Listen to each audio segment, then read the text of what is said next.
자, 잠깐 영상 보기에 앞서 구독과 좋아요, 알림 설정까지 부탁드릴게요. 자, 반갑습니다. 네, 1월 12일 목요일 마감 시황 브리핑 한번 시작해 보도록 하겠습니다. 자, 금일 국내 증시 움직임부터 당연히 살펴봐야겠죠? 하나씩 살펴보도록 할게요.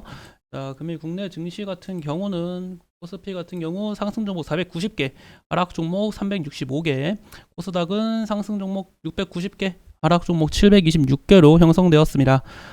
금일 수급을 살펴보도록 하겠습니다. 코스피 같은 경우는 외인의 순매수세 속에 기관과 개인의 순매도세가 나왔고, 코스닥 같은 경우는 개인의 순매수세 속에 외인과 기관의 순매도세가 나왔습니다. 일단 외인의 순매수세 속에 비차익 순매수 역시 매도세가 나왔으며, 그로 인한 증시의 상승폭을 좀 키워갔다, 그렇게 말씀드릴 수 있겠네요. 금일 잠깐만요. 증시의 움직임 분봉으로 한번 체크해 보겠습니다. 자, 코스피와 코스닥 모두 장 초반은 강한 갭상승으로 시작을 했어요. 갭상승으로 시작한 증시가 쭉 밀리는 듯한 흐름이 이어졌으며, 그 후 주가를 회복해 주나 싶더니 동시효과에서 강한 매도세가 나와준 모습이에요. 아무래도 이렇게 매도세가 강하게 나와준 원인으로는 첫 번째로 옵션 만기일이 있겠죠. 옵션 만기일, 금일 옵션 만기일로 인한 변동성이 큰 하루가 될 수 있다고 말씀을 드렸는데, 옵션 만기일로 그난 약세가 나와줄 수 있고, 두 번째로는 CPI죠. CPI 발표가 오늘 밤에 발표가 될 예정입니다. CPI가 예상보다 좀 좋게 나올 것이라는 전망이 강해요. CPI가 예상보다 좋게 나온다면 당연히 증시에 긍정적인 영향을 줄 것이고, 최근 2달 연속 예상치보다 좋게 나온 만큼 3달 연속 예상치보다 좋게 나오길 좀 기원해 보겠습니다. 정확히 어떻게 나올지는 뚜껑을 까봐야 알 수 있는 내용이긴 한데, 일단 지속적으로 만약에 예상보다 좋게 나오면 당연히 증시에 좋은 것이고요. 첫 번째 시나리오, 예상보다 좋게 나온다, 그러면은 당연히 증시는 환호 랠리가 나올 가능성이 큽니다. 그쵸? 두 번째, 예상치에 부합하게 나온다, 이 역시 증시는 지금 지속적인 6개월 연속 이제 약세가 나와주는 현재 시장에서 추가적인 증시의 상승 가능성이 존재한다. 왜냐면은 지금 지속적으로 약세가 나와주고 있는 CPI, 그쵸? 정점을 9.1%를 찍고 내려오고 있는 모습에서 예상치에 부합하게 나온다고 하면은 증시에 추가적인 이제 인플레이션이 확실히 꺾이고 있구나, 그러한 기대 심리가 생기기 때문에 추가적인 강세가 나와줄 수가 있고요. 예상치 마지막으로는 예상치보다 높게 나온다. 일시적으로 약세가 나올 수는 있어요. 있습니다. 근데 제 생각에는 CPI가 예상치보다 좀 높게 나온다고 해서 현재 코스피 위치를 보면은 당연히 추가적으로 좀 한 번 더 꺾이겠죠. 지난 신저가 부근인 2134포인트가 있잖아요. 저는 이 2134포인트 순간적으로 이탈할 수 있다고 봐요. 2100포인트가 정말 순간적으로 이탈할 수는 있다. 어떠한 그래서 금리 인상이 비스텝을 가능했다, CPI가 예상보다 높게 나왔다, 미국의 고용 건수가 안 좋아지고 있다, 경기 침체가 우려된다, 다양한 이슈 속에 만약에 2130포인트 순간적으로 이탈하고 2100포인트도 깼다고 해도 약세 랠리가 지속적으로 이어지지 않을 거라 봐요. 자, 지금 국내 증시의 흐름을 보시면은, 자, 2550이거든요. 선을 이렇게 그어드릴게요. 여기랑 여기랑 여기 지금 보이시나요? 지금 높게 보면은 박스권을 그리는 것처럼 보여지지만 고점을 그려보면, 제가 왜 계속 말씀드리니까 2500포인트를 어떻게든 넘겨야 된다고 왜 강조드리고 있나요? 자세히 살펴보시면은 주가의 움직임이 어쨌거나 조금씩, 그쵸? 고점을 낮춰주고 있어요. 고점이 낮아지고 있다. 한번 더 확대해 보겠습니다. 이게 안 돼. 네. 조금만 더 확대해서 보시면은 보이시죠? 고점이 여기였어요. 고점. 현재 고점이 얼마가 될지 모르겠지만, 만약 고점이 이 부분이 형성된다 하면 서서히 고점이 낮아지고 있는 모습이에요. 그렇다는 것은 장기적으로 봤을 때, 좀 멀리 봤을 때는 이 현재 주가의 움직임이 지금 박스권이라고 할 수 있냐 없냐고 물어보고 싶습니다. 박스권이라고 보기는 어렵죠. 고점을 서서히 낮춰가면서 증시의 약세가 나와주고 있는 모습이잖아요. 조금씩, 그쵸? 고점을 낮춰주는 모습. 그렇기 때문에 제가 이번 상승세에 2500포인트에 도달하는 것이 중요하다. 2500포인트에 도달이 나와줘야지 진짜 좀 박스권에 갇혀있는 듯한 모습. 박스권이 물론 좋은 건 아니지만 어쨌거나 약세장을 멈추고 박스권이 나와준다, 그렇게 표현할 수 있다고 좀 보여지고 있거든요. 그런 만큼 일단 이번 상승 랠리 때 2500포인트는 반드시 좀 도달해주는 모습이 나와주길 바라겠습니다. 자, 그래서 지금 다양한 이슈, 저점이 그렇다고 해서 뭐 약세가 계속 나와지냐, 저는 그것도 아니라고 봐요. 작년에 너무 큰, 그쵸? 너무 큰 약세가 나와준 만큼 올해만큼은 좀 반등이 나와줄 확률이 큽니다. 그렇다고 해서 반등이 뭐 정말 이렇게 푹 강세가 나와주는 게 아니라 조금씩 이런 식으로 반등이 나와주지 않겠냐, 전 그런 생각을 하고 있기 때문에 만약에 여기서 한 번 더 꺾고 증시가, 코스피가 한 번 더 무너진다, 이렇게 무너진다고 한번 예측을 해보겠습니다. 저는 그렇게까지 나오려면은 지금으로서 있는 악재뿐만 아니라 추가적인 악재가 있어야 된다고 생각을 합니다.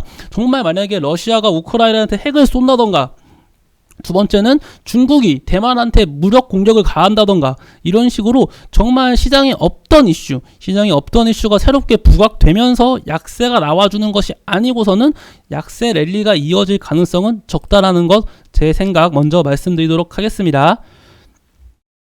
자, 그리고 금일 증시가 아무튼 간에 좀 보합권으로 끝났으니까 아무래도 CPI 발표가 어떻게 나올지 한번 주목을 반드시 해보시길 바라겠습니다. CPI가 만약에 정말 긍정적으로 나온다면은 다음 FOMC 회의에서도 25bp 베이비 스텝을 단행할 확률이 큽니다. 그렇다는 것은 정말 이번 CPI에 주목을 많이 해봐야 된다, 그렇게 말씀을 드리고 싶네요.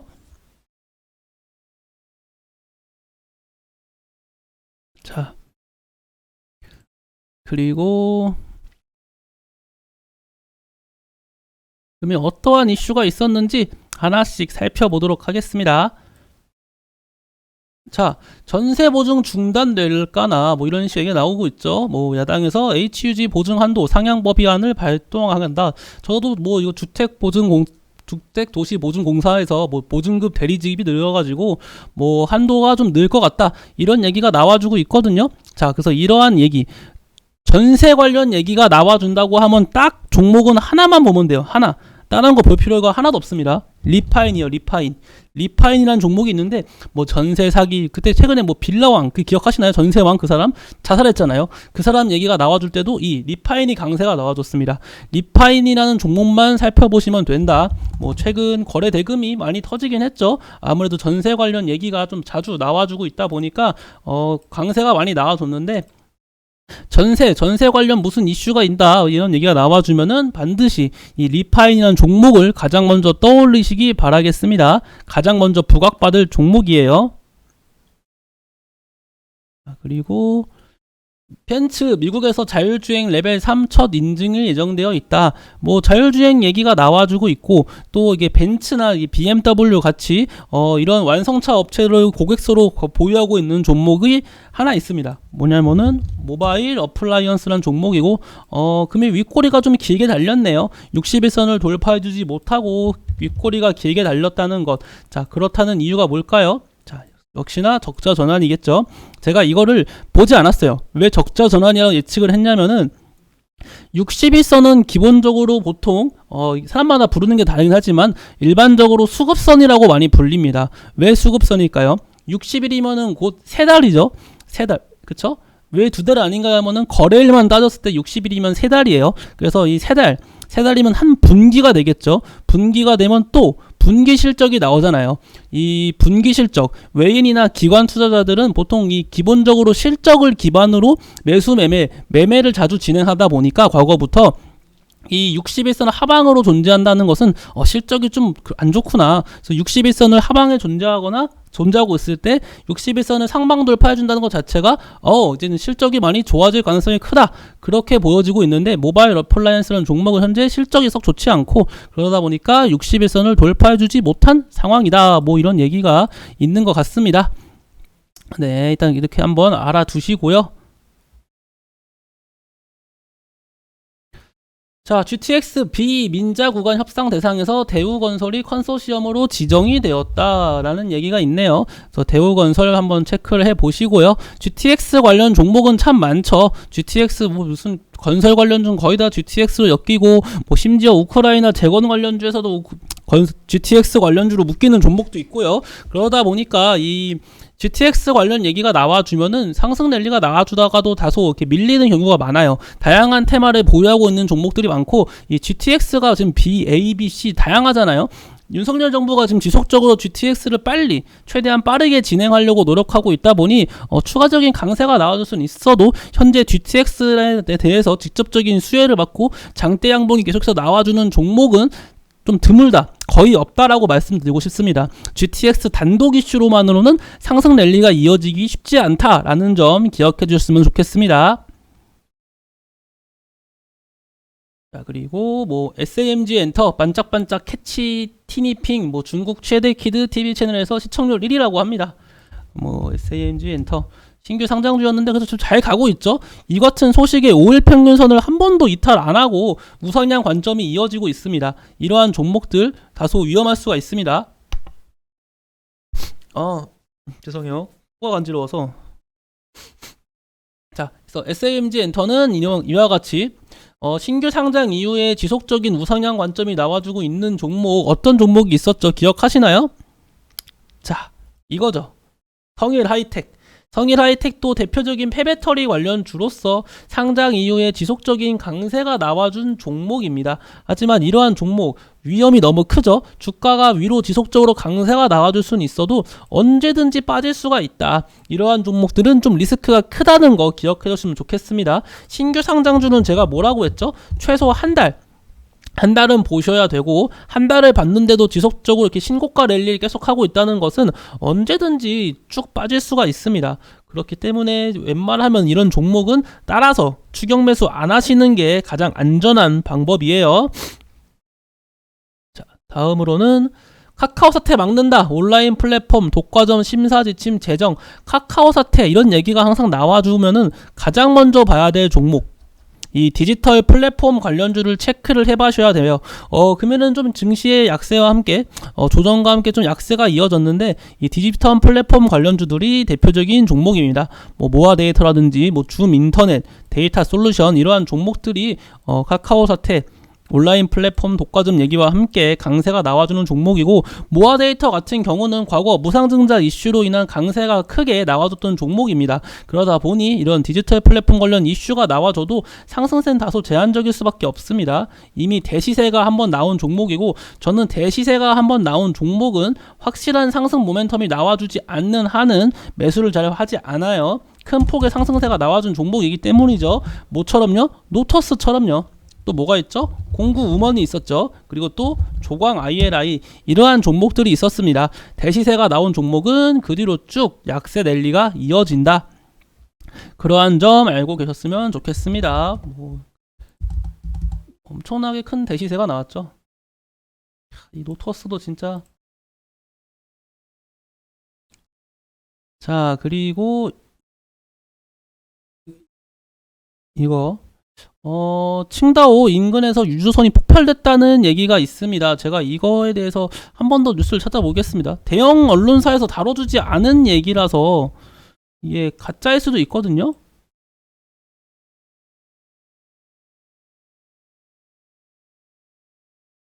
그쵸?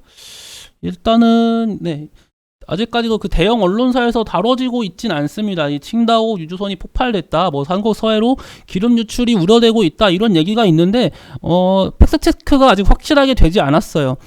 대형 언론사에서 좀 다뤄주기 전까지는 좀 조심스러운 면이 없지 않아 있긴 한데, 주가는 실제로 움직였습니다. 후쿠시마 오염수, 그러니까 오염수 관련 얘기가 나와주면 이런 종목들이 강세가 나와주는데, 사조 시푸드를 비롯한 동원수상, 뭐 사조 오양, 뭐 이러한 종목들이 윗꼬리가 달리면서 좀 강세가 나와줬죠. 특히 사조 시푸드는 금일 좀 큰 300억이 넘는 거래 대금이 들어오면서 강세가 나와줬습니다. 그러한 점도 알고 계셨으면 좋겠습니다. 아무튼 이러한 이슈, 과연 이게 사실인지 아닌지는 조금 더 지켜봐야 될 것 같습니다. 자, 카카오 게임즈의 에버소울, 뭐 구글 매출 탑5를 달성했다고 하는데, 카카오 게임즈의 주가 움직임은 그렇게 뭐 뛰어나게 움직이고 뭐 반등이 크게 나오거나 그런 모습은 없죠. 이러한 모습이 왜 나왔겠습니까? 카카오 게임즈, 뭐든지 카카오 게임즈라든지 넷마블, 넥슨, NC소프트 이런 대형 그룹 있잖아요. 게임 관련주 중에서 이러한 종목들이 이러한 회사에서 신작 게임을 내면은 보통 초반에는 어쨌거나 매출 1등을 거의 다 찍는 것 같아요. 하지만 정말 재밌는 게임이고 시장에서 반영이 되고 정말 긍정적인 종목, 긍정적인 게임이다 하면은 지속적으로 1등을 달성합니다. 하지만 흔히 말하면 그 오픈런이라 하죠. 오픈 이벤트 뭐라 하죠? 오픈과 동시에 좀 오픈빨이라고 하나요? 그렇죠? 오픈빨. 그래서 오픈빨이 좀 있기 때문에 그래서 이 게임이 정말 재밌는지 없는지는 조금 더 지켜봐야 될 것 같습니다. 현재로서는 일단은 긍정적인 얘기긴 한데 지속성이 있을지 없을지는 체크를 해봐야 한다. 그렇게 말씀드리고 싶겠고, 아까 말씀드렸던 성일하이텍이 독일 전처리 공장 승인을 앞두고 좀 잡음이 나오고 있다. 뭐 변수로 작용될 것 같고, 뭐 폐배터리 공장 뭐 안 좋은 얘기가 나와주고 있긴 합니다. 하지만 이 성일하이텍 보시다시피 주가의 약세가 좀 다소 제한적이에요. 그리고 강세 랠리가 나와주고 지금 최근 지속적으로 눌림이 나와주고 있거든요. 눌림이 나와주는 가운데 다시금 5일 평균선 위로 끌어올려주는 모습은 나쁘지 않습니다만 이게 또 21선 못 뚫고 또 약세가 나와줄 수가 있습니다. 현재로서는 성일하이텍 매수하기엔 좀 이른 감이 없지 않아 있고 조금 더 눌림이 나와줬으면 좋겠네요. 성일하이텍은. 자, 그리고 군사시설 보호구역 해제 완화 얘기가 또 나왔었습니다. 이 군사시설 보호구역 해제 이런 얘기가 나와주면은 가장 먼저 지켜봐야 될 종목은 대표적으로 크라운 혜태 홀딩스가 있겠죠. 군사지역 보호예소. 잠시만요. 제가 분류해 놓은 게 여기 있다. 도시계획. 네, 군사시설 보호구역 해제 얘기가 나오면은 이 크라운 혜태, 크라운 혜태 홀딩스 우, 뭐 코아스, 일신석재 이러한 종목들이 좀 강세가 나와주는 편이에요. 금일 좀 강세가 많이 나와줬는데, 네, 이러한 이슈로 상승세가 나와주면은 좀 단발성 이슈로 끝나더라고요. 지속적으로 강세 랠리가 이어가지 못하고 단발성 이슈로 끝나다 보니까 그러한 점 알고 계셨으면 좋겠습니다. 금일 좀 거래 대금이 많이 들어오긴 했고. 수급 자체는 좀 나쁘긴 하지만 거래 대금이 좀 크게 들어왔거든요. 이러한 종목들 좀 투자에 주의하셔야겠죠. 수급이라도 좀 긍정적이면은 좀 나쁘지 않다라고 말씀을 드리고 싶은데 수급도 좀 안 좋고 윗꼬리도 좀 많이 달렸네요. 전반적으로. 그렇다는 것은 누군가가 지속적으로 차익 실현 매물을 좀 털었다. 그렇게 말씀드리고 싶네요. 그리고 마지막으로 이거 이평구 지지련 원장 울진 등 광장 6곳에서 리튬을 확인했다. 리튬 강국이 된다 이런 얘기가 나와주면서 리튬 관련주의 강세가 나와줬습니다. 뭐 STX, 하이드로 리튬, 어반 리튬, 금양, 미래라우텍 이러한 종목들 다 리튬 관련주로 묶이는 종목들이잖아요. 리튬 관련주의 강세가 나와줬는데 리튬 관련주는 항상 좀 주의하셔야 된다. 제가 자주 강조드렸습니다. 어떻게 강조드렸죠? 첫 번째로는 리튬 관련주의 상승세가 너무 가파라요. 그쵸? 가파르게 올라왔습니다. 증시는 하락하고 있는데 리튬 관련주 혼자 상승세가 나와주고 있습니다. 리튬 관련주의 상승세의 원인은 전기차 배터리에 들어가는 핵심 연료로 뽑히기 때문에 강세가 나와준 거라고 말씀을 드렸죠. 근데 지금 전기차에 대한 전망이 어떻습니까? 2030년까지 뭐 점유율 70%를 달성할 것이라고 예측을 했는데 현실은 40%로 낮췄죠. 무려 30%나 내려온 수치예요. 리튬 관련주에 대해서 물론 전기차가 미래 값어치가 뛰어난 것은 맞으나 과거보다는 불과 우리 몇 달 전보다는 전기차에 대한 기대감이 내려온 것이 사실이라는 것은 기억하고 넘기세요. 그렇다는 것은 리튬, 전기차에 대한 수요가 줄면은 리튬에 대한 수요도 줄 것이고 그럼 리튬의 가격이 하락이 할 것이고 그렇다는 것은 리튬 관련주의 약세가 나올 수도 있다. 그러한 시나리오까지 우리가 구상해 볼 수 있는 겁니다. 네, 그러한 점 리튬 관련주 매수하면서 반드시 기억하시길 바라겠습니다. 네, 오늘의 이슈된 종목은 이 정도로 마치도록 하겠고 다들 계속 말씀드리지만 이번 주 오늘이죠. 오늘 CPI 발표를 좀 주목을 해봤으면 좋겠습니다. CPI가 진짜 어떻게 나옴에 따라서 그 결과 뉴욕 증시가 크게 움직일 것이고 뉴욕 증시 움직임에 따라 금요일 또 금요일 증시잖아요. 금요일 날이다 보니까 증시의 움직임이 어떻게 움직일지 또 체크를 한번 해봐야겠죠. 만약에 안 좋게 나온다면은 좀 낙폭이 적어도 내일 하루는 낙폭이 좀 크게 나타날 수가 있다. 그러한 점 알고 계시기 바라겠습니다. 하지만 뭐 지금 분위기만 보면은 CPI 발표 나쁘게 나올 것 같지가 않아요. 워낙 좋게 나올 것 같기 때문에 CPI 그리고 근원 CPI도 체크를 해보셔야 돼요. 근원 CPI는 음식료 업종이라든지 식품이라든지 에너지 같이 변동성이 큰 물품을 제외하고 체크를 하는 CPI 지표이기 때문에 CPI를 보면서 이 근원 CPI도 같이 좀 체크하는 습관 들여보시길 바라겠습니다. 네, 제가 오늘 준비한 내용은 여기서 모두 마치도록 하겠고 저는 내일 아침에 아침 시황 브리핑으로 다시 한번 찾아뵙도록 하겠습니다. 감사합니다.